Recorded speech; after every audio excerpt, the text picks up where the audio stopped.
खूनी घर। शहर के एक सुनसान इलाके में एक बहुत पुराना घर था।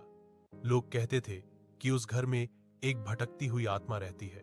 रात होते ही वहां से कभी हंसने तो कभी रोने की आवाज आती थी, इसलिए कोई भी उस घर के पास जाना नहीं चाहता था। एक दिन रोहित नाम का लड़का अपने दोस्तों के साथ वहां पहुंचा। उसने मजाक में कहा, ये सब झूठी बातें हैं, मैं अकेले अंदर जाकर देखता हूं। जैसे ही उसने दरवाजा खोला, क्री की डरावनी आवाज आई। अंदर घना अंधेरा था और ठंडी हवा चल रही थी। दीवारों पर पुरानी तस्वीरें लगी थीं, जिनकी आंखें अजीब तरह से चमक रही थीं। रोहित धीरे धीरे आगे बढ़ा।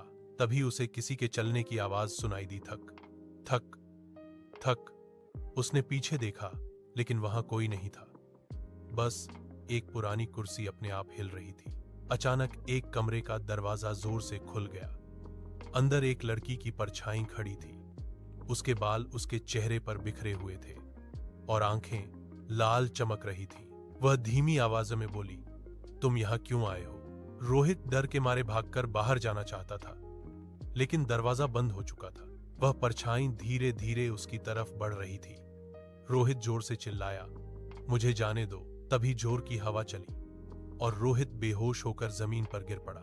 सुबह उसके दोस्त उसे घर के बाहर पड़े हुए मिले। जब उसे होश आया तो उसने कांपती आवाज में कहा, वो घर जिंदा है और आज भी उस घर से रात में किसी के रोने की आवाज आती है।